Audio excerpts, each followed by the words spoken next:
concluir os prolegômenos. Mas o texto começa dizendo assim: os Espíritos anunciam que chegaram os tempos marcados pela providência para uma manifestação universal. Eu vou fazer um intervalo aqui, porque, na verdade, quando a gente pensa no anúncio trazido pelos Espíritos, e quando nós nos damos conta de uma manifestação universal, eu me lembrei de um comentário feito no livro História do Espiritismo, de autoria do Arthur Conan Doyle, que é o mesmo autor que criou o personagem Sherlock Holmes, onde ele vai dizer que naquele momento histórico da humanidade teria ocorrido uma invasão organizada. Referia-se aos fenômenos alucinantes, as batidas secas nas paredes, dentre outros. Mas era uma manifestação universal. E aqui eu queria agregar um segundo texto, depois eu retorno para os prolegômenos, esse extraído do livro do Evangelho segundo o Espiritismo, no seu prefácio, de autoria do Espírito de Verdade, a liderança maior que, através de benfeitores amigos e da codificação de Allan Kardec, nos apresentaria uma metodologia de vida nova, uma maneira nova de pensarmos religião. E aí, nesse prefácio, nós sabemos ser Jesus e o Espírito de Verdade os mesmos, né? Se você ainda tiver dúvida com relação a essa questão, se Jesus e o Espírito de Verdade são os mesmos, eu orientaria você a fazer uma leitura na revista Reformador, de abril de 2011, revista essa disponibilizada no site da FEB, onde vamos encontrar um artigo do nosso irmão Geraldo Campetti Sobrinho, onde ele vai, de maneira muito racional, muito clara, nos convencer ser Jesus e o Espírito de Verdade os mesmos. Então, observe que a fala do Espírito de Verdade é assim: os Espíritos do Senhor, que são as virtudes dos céus, com o imenso exército que se movimenta ao receber as ordens do seu comando, espalham-se por toda a superfície da terra, semelhante a estrelas cadentes, vêm iluminar os caminhos e abrir os olhos aos cegos. Meus irmãos, a função, a vinda do Espírito de Verdade com seu cortejo de anjos seria para iluminar os caminhos e abrir os olhos aos cegos. É claro que aqui ele não está falando de uma cegueira física, ele está falando da grande cegueira espiritual, onde nós, muitas vezes, ludibriados pela matéria, acreditamos que somos um corpo, quando, na verdade, nós temos um corpo para ser usado como aparelho. A leitura que o nosso companheiro fez, o Renato fez com tanta clareza, diz respeito a essa questão. Não somos seres materiais, por isso é preciso investir na aquisição do patrimônio espiritual. Mas a proposta dos Espíritos era nos iluminar os caminhos e abrir os nossos olhos. Uma passagem do Evangelho de Mateus, capítulo 16, versículo 27, a partir desse versículo nasceria entre os irmãos evangélicos a ideia de uma segunda vinda do Cristo, quando ele diz que o Filho do Homem há de vir na glória do seu Pai, com os seus anjos, e então retribuirá a cada um segundo as suas obras. Quando fazemos esse link com a fala que os Espíritos do Senhor vieram espalhar, então, sobre a terra a mensagem do Cristo, nós imaginamos que essa segunda vinda do Senhor já teria acontecido. Sim, aconteceu em 18 de abril de 1857, mas é um assunto para uma outra data, para um outro dia, para outras considerações. Mas fato é que viria iluminar os caminhos e abrir os olhos aos cegos. Resgatando, então, de novo, lá dos prolegômenos, está dito: os Espíritos anunciam que chegaram os tempos marcados pela providência para uma manifestação universal e que, sendo eles os ministros de Deus e os agentes da sua vontade, têm por missão instruir e esclarecer os homens, abrindo uma nova era para a regeneração da humanidade. Então, os Espíritos vieram para iluminar os caminhos e abrir os olhos aos cegos, para que pudéssemos implantar aqui no mundo uma nova era de regeneração. E a ferramenta, meus irmãos, na verdade, as ferramentas: instruir e esclarecer.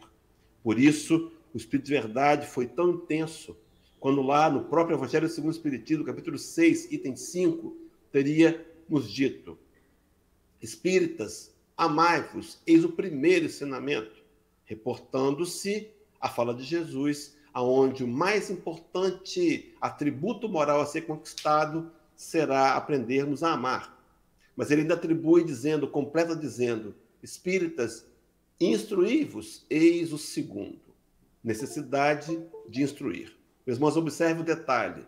Podemos estar instruídos, devemos estar instruídos, é uma ordenança, mas muitas vezes estamos instruídos, não estamos esclarecidos. O que seria o esclarecimento, então? Esclarecer significa trazer luzes, significa clarear. Então, quando a verdade, o conhecimento mexe com os meus conceitos, eu me torno esclarecido. Então, observem que jamais seremos esclarecidos sem estar instruídos. No entanto, meus irmãos, sem a instrução, jamais estaremos esclarecidos. Então, seria uma via de mão dupla a ser trabalhada como sendo a ferramenta pelo qual os amigos da luz iriam nos apresentar uma nova era para a regeneração da humanidade. Allan Kardec, numa conversa com o Espírito de Verdade, momentos que lhe antecedem, que lhe é oportunizado abraçar ou rejeitar a missão de codificar essa doutrina, vai ter uma conversa com o Espírito de Verdade. E nessa conversa, registrada no livro Obras Póstumas, na sua segunda parte, no item Minha Missão, o Espírito de Verdade vai dar a Kardec a oportunidade de recuar ou abraçar a tarefa. E lá foi dito a Kardec: previno-te de que é rude a tua missão, porquanto se trata de abalar e transformar o mundo inteiro. Meus irmãos e minhas irmãs, será que nós temos consciência de que temos em mãos uma ferramenta capaz de abalar e transformar o mundo inteiro? Mas a pergunta é: será que tem me abalado? Tem abalado meus conceitos? Será que tem me transformado em alguém melhor? Será que o Espiritismo tem sido para mim uma ferramenta de progresso moral? Algumas vezes, meus irmãos, passamos pela vida e não aproveitamos bem as oportunidades. Eu penso que, diante desse momento precioso de conhecimento espírita, nós deveríamos investir com mais seriedade no nosso progresso moral. Até porque, até então, nunca tivemos tanta informação racional, lógica, para potencializar a nossa modernização em conquista da perfeição, em conquista da felicidade. Mas vejo, então, que era uma doutrina capaz de transformar o mundo inteiro. Meus irmãos, eu fico pensando nessa doutrina transformando a humanidade, chegando a todos os segmentos, nos mostrando verdadeiramente que somos irmãos uns dos outros. Mas essa transformação da humanidade, ela tem um ponto de partida. E esse ponto, meus irmãos, começa em nós mesmos.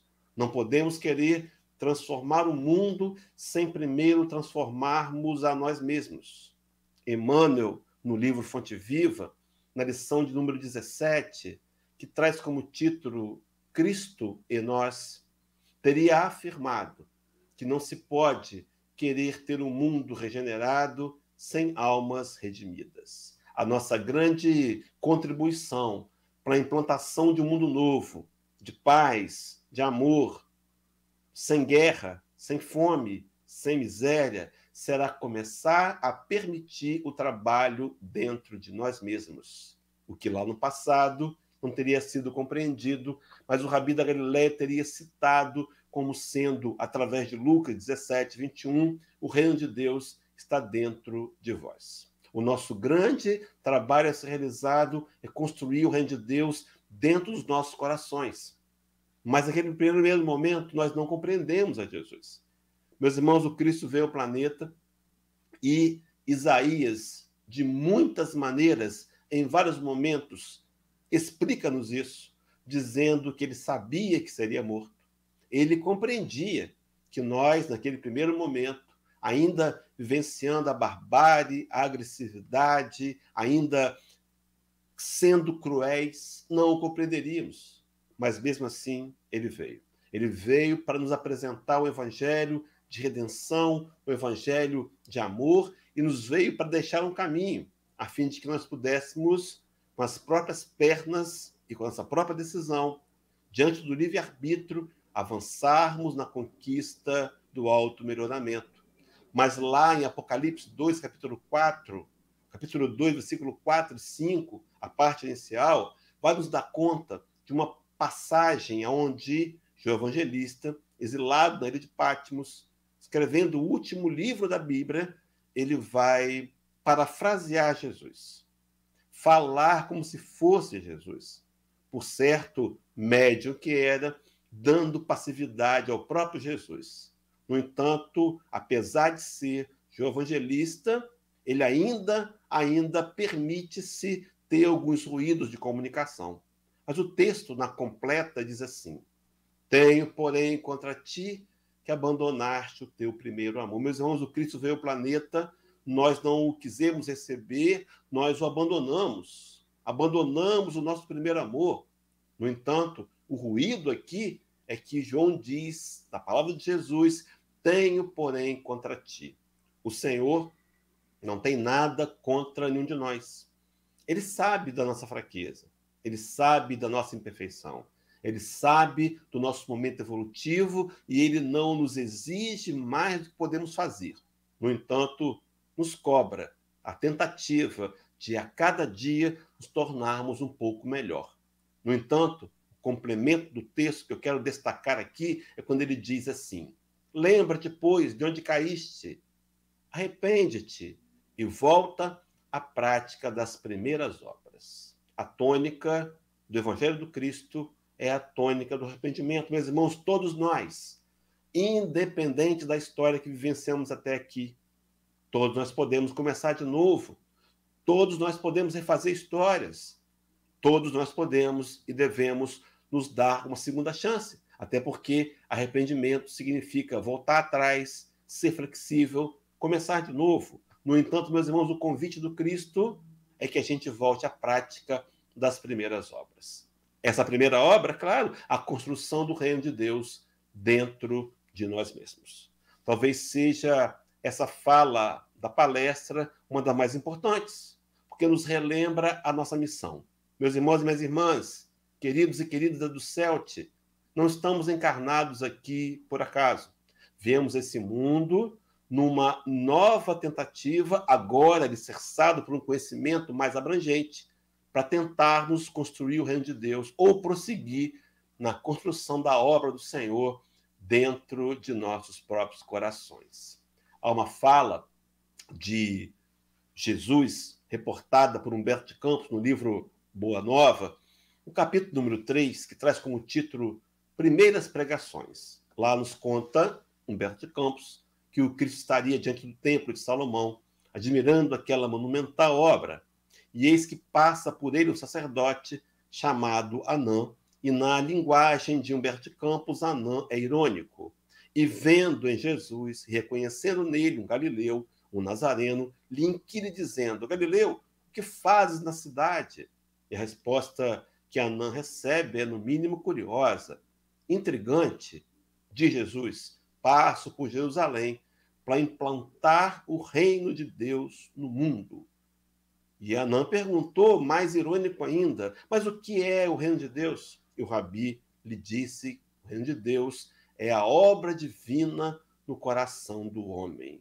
Meus irmãos, minhas irmãs, viemos aqui para nos lembrar disso, que estamos num processo onde escolhemos, decidimos e podemos fazer as opções para construir os sentimentos mais nobres, linkado ao amor, à tolerância, à paciência, à camaradagem, ao respeito, à fraternidade, à compaixão, à misericórdia, dentre outros, que culminarão na direção do profundo aprendizado do amor, um dia o amor incondicional. E esse processo será realizado pelo Espiritismo. Podemos perguntar, mas como, com base em que Kardec afirma isso, meus irmãos? Com base em uma questão onde Kardec se encontra preocupado com o cenário do Espiritismo naquele momento, é a questão 798, Você vai se lembrar comigo, se você estiver em casa, aí pelo YouTube, você pode pegar o Livro dos Espíritos para consultar.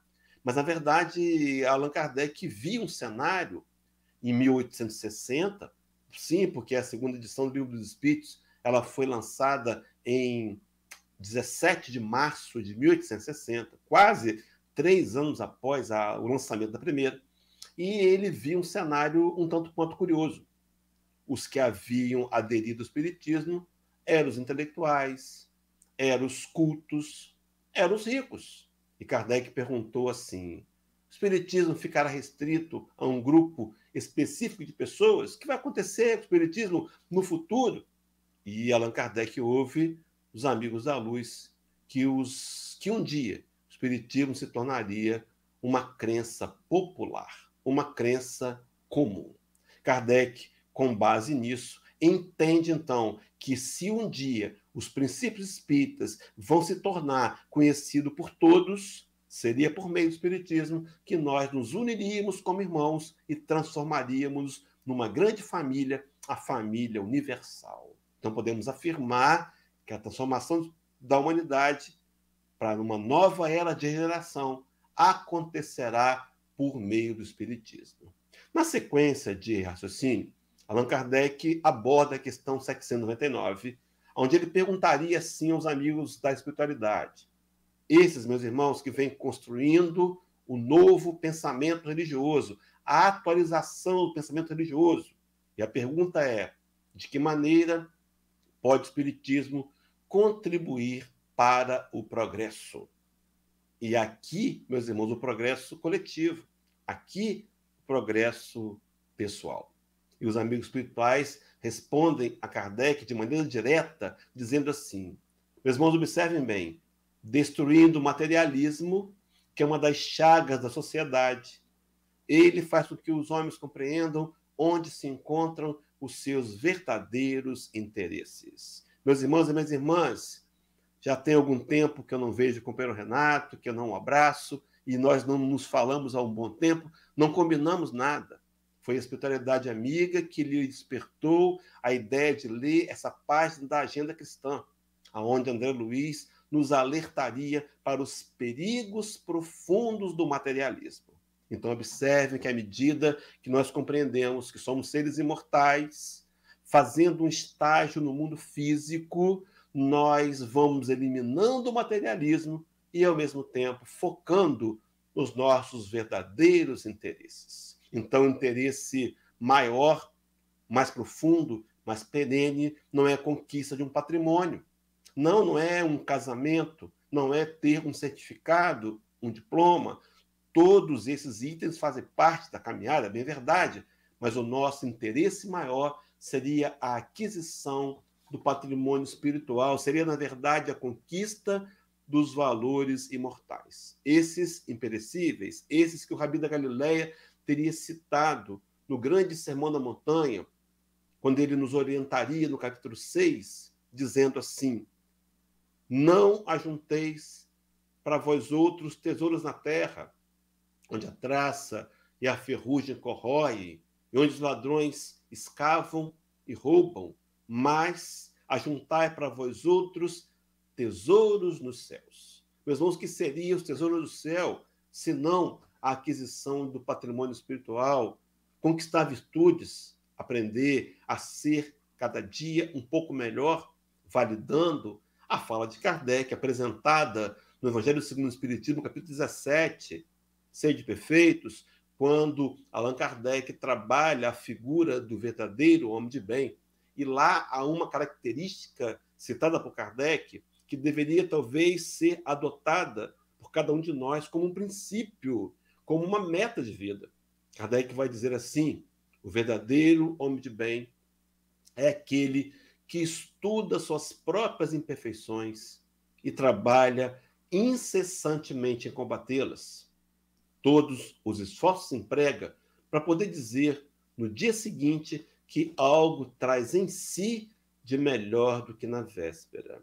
Alguém pegou essa frase, muito sabiamente inspirado, e a transformou dizendo: o verdadeiro homem de bem é aquele que hoje procura ser melhor do que foi ontem, mas amanhã ele procurará ser melhor do que foi hoje. Então, à medida que eu combato o materialismo, eu consigo enxergar aonde estão os meus verdadeiros interesses. Seguindo o raciocínio, voltemos ao livro Aulas Póstumas, agora no item Futuro do Espiritismo, também inserido na segunda parte. E lá está dito assim: o Espiritismo é chamado a desempenhar imenso papel na Terra. Meus irmãos, voltando à missão de Kardec, uma doutrina capaz de abalar e transformar o mundo inteiro.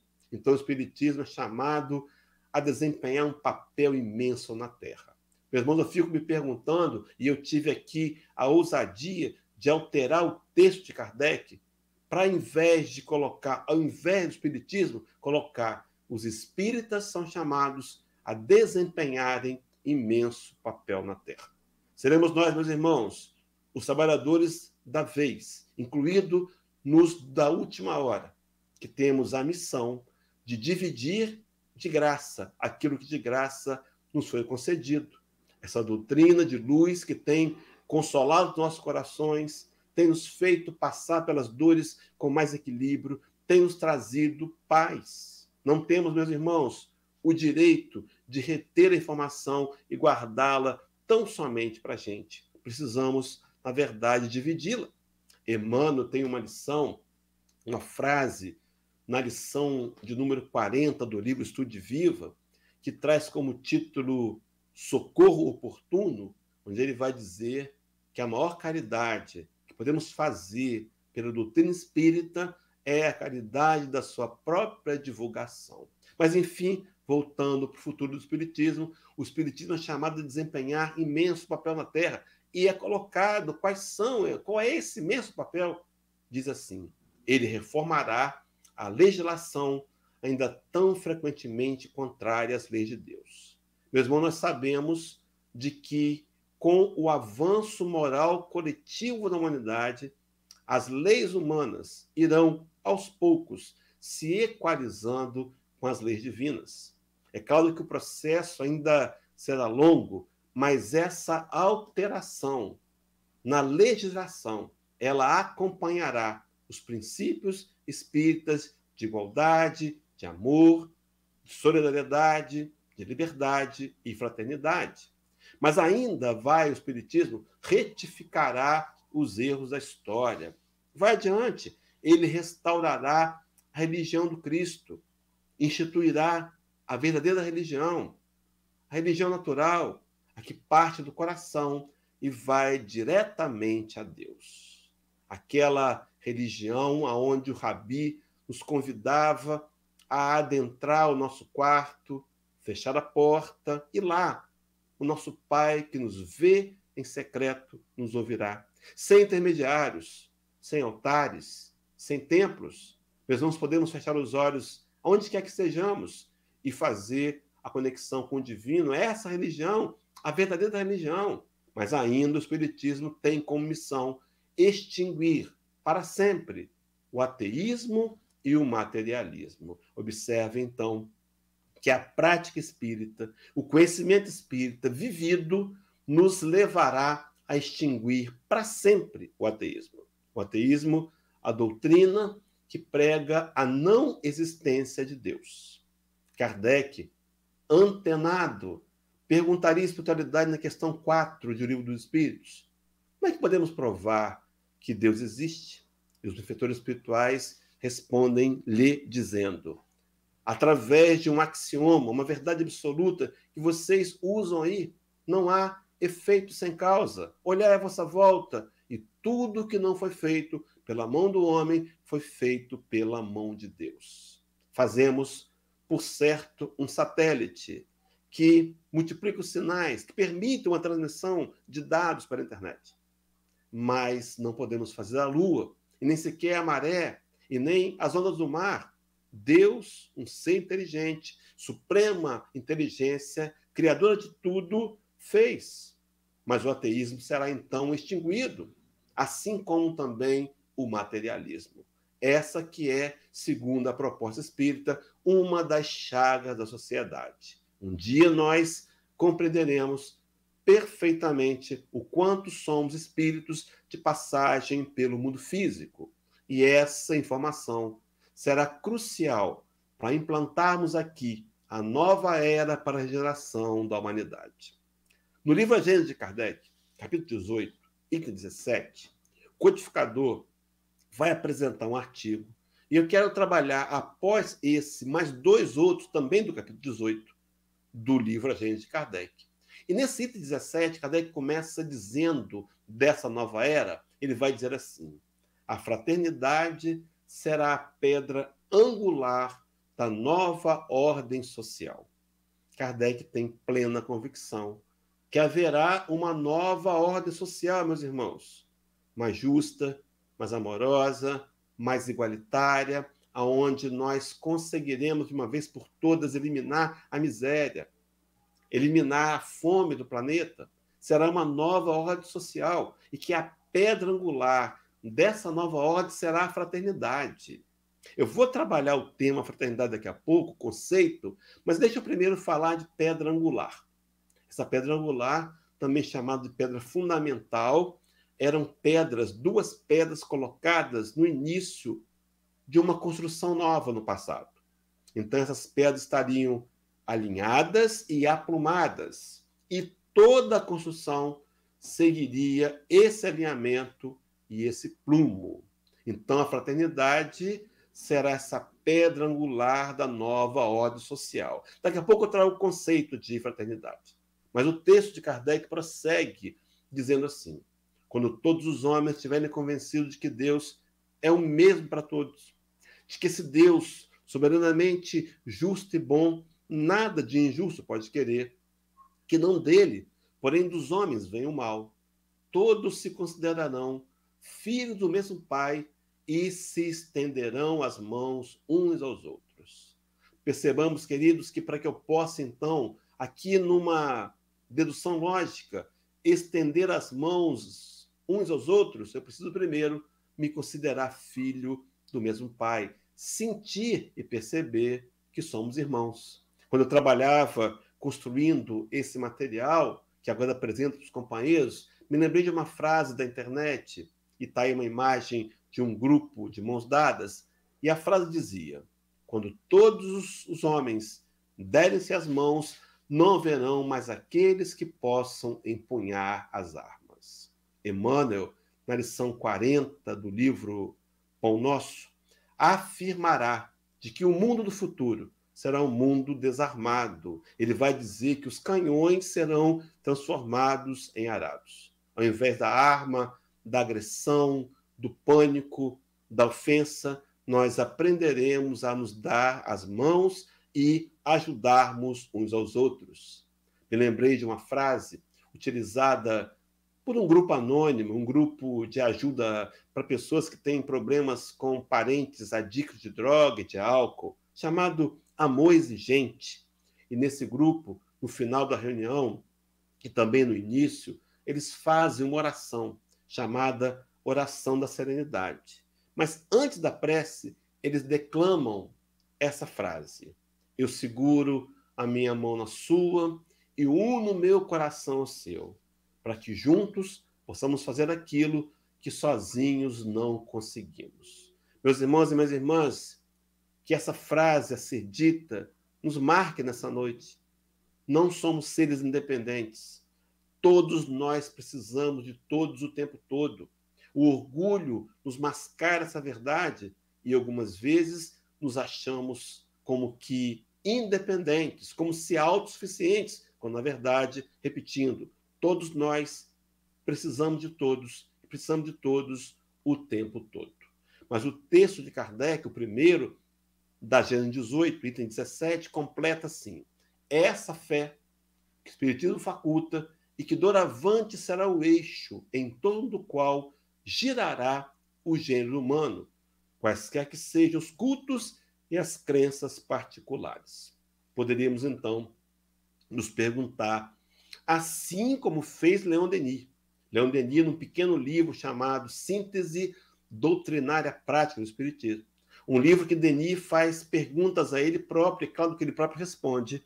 No item 142, ele teria perguntado: então o Espiritismo será a religião do futuro? Resposta: não, o Espiritismo será o futuro das religiões. Então as religiões continuarão existindo, mas os conceitos espíritas, os preceitos espíritas, os pilares da reencarnação, da comunicabilidade entre mortos e vivos, dentre outros, alcançarão todas as instituições e todas as religiões, verdadeiramente nos unindo como irmãos. Mas voltando lá para resgatar o conceito, o que é fraternidade? Meus queridos, fui até o dicionário e vai dizer, meus irmãos, eu digo queridos porque são queridos mesmos, tá? Tem uma afeição muito grande pelo grupo aí, pelos companheiros queridos, pela Eva, pelo Cristiano, pelos nossos irmãos aí da casa.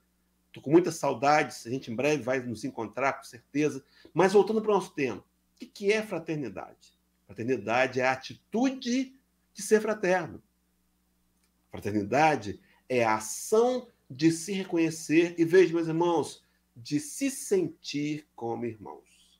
Talvez a gente intelectualmente saiba que somos irmãos, mas o que nos falta ainda é permitir que esse conhecimento, que essa instrução vire esclarecimento, para que eu sinta que qualquer um, quem quer que seja, que tenha votado, quem quer que tenha votado, que tenha qualquer religião, qualquer cor de pele, qualquer condição financeira, qualquer nacionalidade, qualquer tendência na área da sexualidade, nós somos irmãos e queremos um dia conquistar essa virtude de sentirmos-nos irmãos uns dos outros. Dito isso, eu trago o segundo texto, e esse crucial, também da Gênesis de Kardec.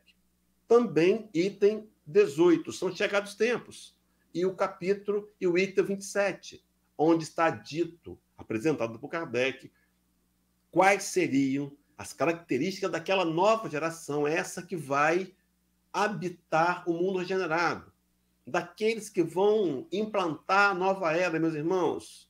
E Kardec vai dizer que as qualidades dessa geração seriam justiça, paz e fraternidade. Então eu fico pensando aqui com os meus botões, o que eu poderia fazer se eu quisesse efetivamente carimbar o meu passaporte para adentrar ao mundo regenerado? Eu deveria praticar a justiça, a paz e a fraternidade. Mas, irmãos, eu me pergunto, e vos pergunto, será que hoje nós somos justos? Agimos com justiça? Nós viemos ao longo da história repetindo o comportamento farisaico, quando muitas vezes nós temos 2 pesos e 2 medidas. O Senhor da Galileia nos ensinou, deixou como regra geral, em Mateus 7,12, o melhor conceito que podemos adotar para efetivamente sermos justos. Ele teria dito: assim como quereis que os homens os façam, assim fazei vós também a eles.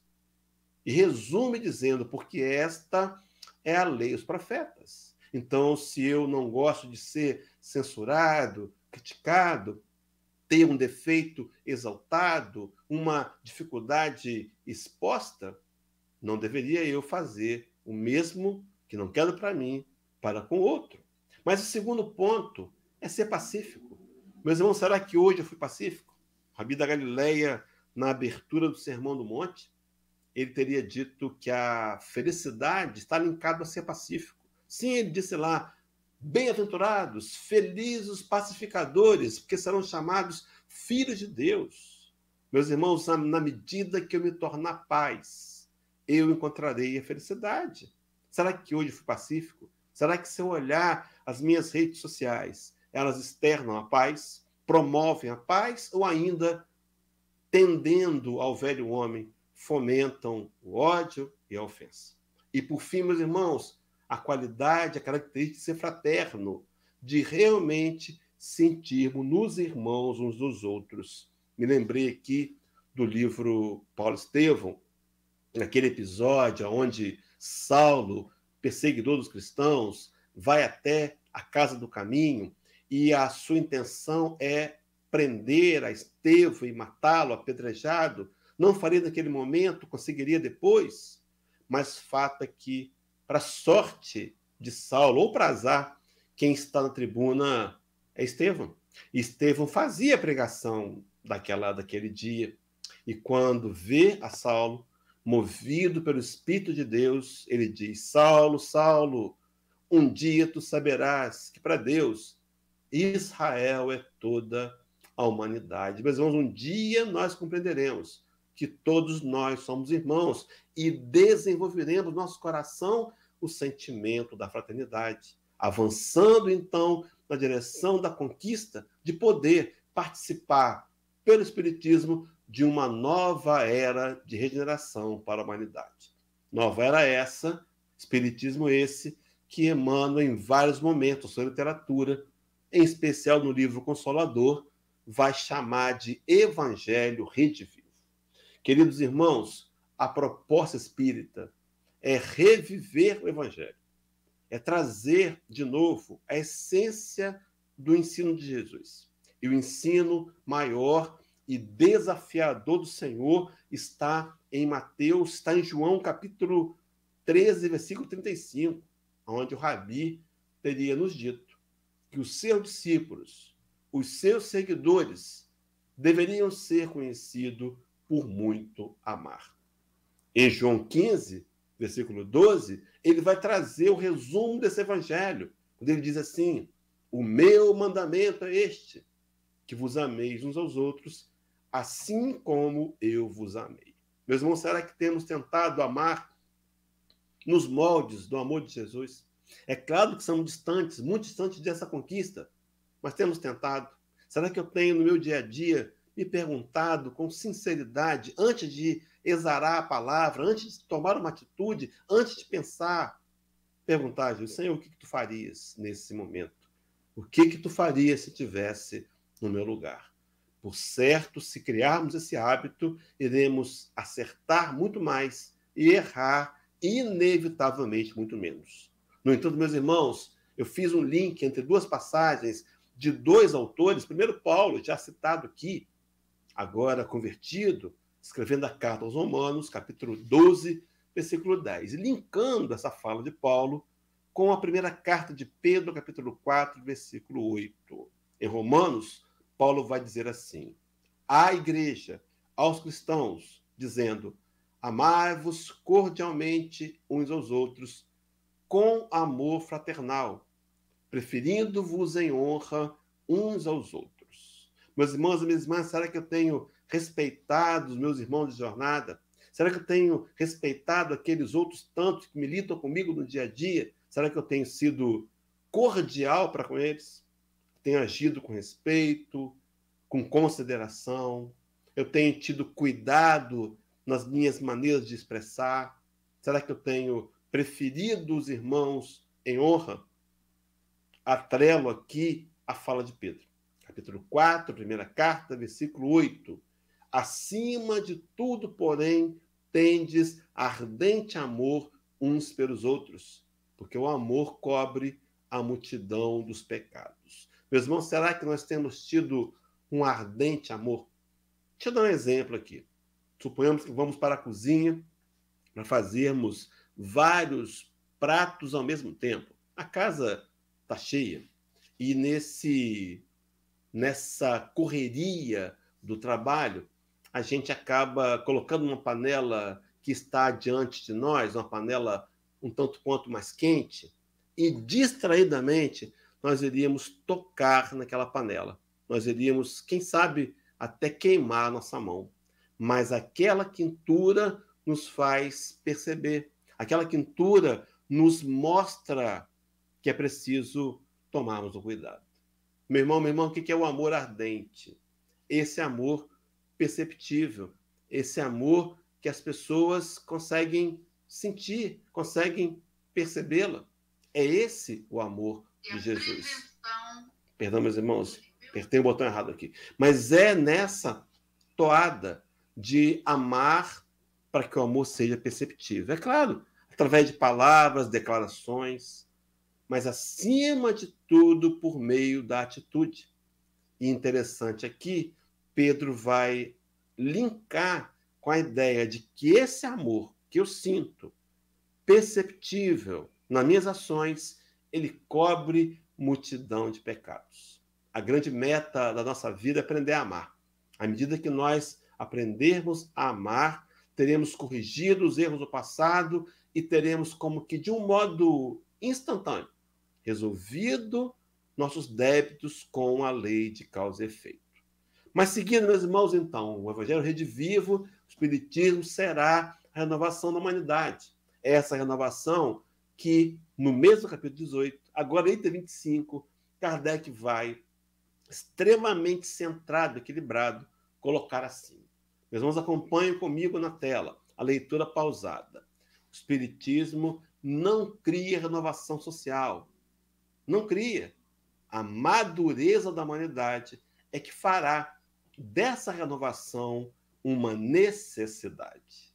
Kardec, na questão 784 de O Livro dos Espíritos, Kardec, abrindo ali a lei de progresso, ele faz uma pergunta provocativa. Ele faz uma observação que ele sabe ser contrária à lei, mas ele faz para que os espíritos pudessem respondê-lo, para que nós tivéssemos a informação concreta e segura. E a pergunta é assim, o comentário é assim: bastante grande é a perversidade do homem. Não parece que, pelo menos do ponto de vista moral, ele, em vez de avançar, caminha aos recuos? Kardec sabia que nós não regredimos moralmente. O Espírito responde a Kardec: engana-te e diz mais, observa bem o conjunto e verás que o homem se adianta, pois que melhor compreende o que é o mal e vai, dia a dia, reprimindo os abusos. Meus irmãos, um conselho dos benfeitores espirituais para renovar nessa noite a esperança em dias melhores. Sim, porque se olharmos um fragmento, uma etapa pequena da imortalidade, talvez possamos encontrar tantas dificuldades que elas nos desanimem. No entanto, os amigos espirituais nos convocam a olhar o conjunto. Meus irmãos, quanto as leis têm evoluído, quanto elas têm melhorado. Só para termos ideia, um único exemplo, porque o tempo vai avançando, acelerado no meu relógio aqui do lado. Só um exemplo. Há 133 anos, nós tínhamos o direito de ter uma escritura de uma outra pessoa. Era legal escravizar. As leis vão mudando, as leis vão sendo alteradas, e a humanidade progride. É preciso validar o progresso. Mas o texto completo, como Kardec ouve ainda nos benfeitores espirituais, faz-se mister que o mal chegue ao excesso para tornar compreensível a necessidade do bem e das reformas. Meus irmãos, o excesso do mal parece despontar diante de nós. Parece que esse momento que a sociedade vai se unir porque compreenderá que é melhor fazer o bem. Não adianta nos protegermos atrás de muros altos, de condomínios fechados, com alta segurança, e deixar do lado de fora oprimidos, famintos. Não adianta. Um dia a humanidade compreenderá que é melhor dividir, que é melhor repartir, que é melhor agir com amor, agir com fraternidade. Então compreenderá a necessidade do bem e, veja, meus irmãos, também a necessidade das reformas. O texto do capítulo 18 completa quando Kardec diz assim: pelo seu poder moralizador, se referia ao Espiritismo, por suas tendências progressistas, pela amplitude de suas vistas, pela generalidade das questões que abrange, o Espiritismo, pois, é o mais apto do que qualquer outra doutrina a secundar o movimento de regeneração. Há uma passagem da Revista Espírita de Kardec, me parece de 1869, depois eu verifico e digo para os companheiros, onde Kardec questiona assim: quem quererá se opor a uma doutrina que convida a todos se verem como irmãos? Então o Espiritismo será o mecanismo. Começou a chover aqui em Vila Velha. A renovação vai acontecer, meus irmãos, através de um trabalho interior e, acima de tudo, pela mudança de nossos próprios conceitos. Dentre eles, sentir que somos irmãos. Para fecharmos, irmãos, duas passagens. Primeiro, Paulo de Tarso escrevendo aos Efésios, capítulo 4, versículo 13, e aqui um texto bíblico sem sofrer até então intervenções das traduções, das adulterações dos textos sagrados.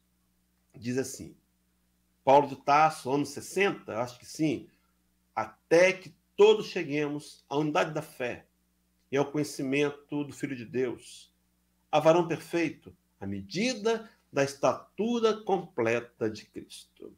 Paulo entendia que todos nós um dia seremos resgatados. Ele entendia a fala do Cristo que diz que nenhum de todos aqueles que o Pai lhe deveria se perder, porque todos nós um dia chegaremos à estatura de varão perfeito, à estatura da medida de Jesus. Paulo entendia isso através das múltiplas vidas e da ampliação do aprendizado. Esse texto de Paulo de Tarso me faz lembrar uma fala de Jesus, talvez ainda uma incógnita para muitos, mas que a gente espírita sabe explicá-la, quando ele disse em João 14, 12, que um dia nós faremos as obras que ele fez, e ainda maiores. Quando será isso, meus irmãos? Quando nós formos no Cristo. Então, o Altair será um Cristo, o Cláudio será um Cristo, eu serei um Cristo. No entanto, meus irmãos, esse Cristo que um dia nós seremos, começa hoje, quando a gente decide utilizar o que aqui ouvimos como ferramenta e meio de aprimoramento moral. E o texto, para fechar, dentro do relógio, dentro do tempo, João 10, 16. A multidão de mãos dadas, eis que surge no centro dela o Rabi da Galileia, com sua face amorosa, tolerante, compreensível, e diz-nos ele, ainda tenho outras ovelhas que não são desse aprisco. Também me convém agregar estas, e elas ouvirão a minha voz, e haverá um rebanho e um pastor. Há traduções da Bíblia que diz, haverá um só rebanho e um só pastor. Meus irmãos, as minhas ovelhas ouvem a minha voz. Será que temos ouvido a voz do Cristo? Será que efetivamente nós temos tentado nos forçar, de algum modo, a colocar Jesus como sendo nosso modelo, como guia? Na questão central do Livro dos Espíritos, 625, Allan Kardec perguntou à espiritualidade qual o tipo mais perfeito que Deus se oferecido ao homem para lhe servir de guia e modelo. Resposta, a menor do livro: Jesus. Mas, meus irmãos, o maior desafio, será que nós temos verdadeiramente adotado Jesus como modelo e como guia? Fica aí o nosso desafio, dentro dessa compreensão de seu espiritismo, renovação da humanidade, que nós sejamos aqueles que atuam como agentes vivos do Cristo, para colaborar com aquilo que temos, mesmo limitados, para que outros corações também sintam a mesma paz que nós, graças à misericórdia de Deus, já temos conseguido conquistar. Eu vou devolver a palavra ao nosso companheiro Altair. Eu sei que ele vai levar aí 30 segundos, né, para chegar até o computador, mas que Deus possa nos abençoar, nos envolver em emanações de paz e de luz. Fica o nosso carinhoso abraço a todos os irmãos aí do CELT, desejando luz, paz para todos nós. Que Deus possa nos abençoar. Que o Rabi da Galileia nos envolva nas emanações de luz do seu coração de irmão mais velho e nos fortaleça, nos renove o ânimo para seguirmos adiante nessa caminhada em busca do aprimoramento moral. Da paz a todos, beijo no coração. Até um próximo encontro aí. Altair, com você.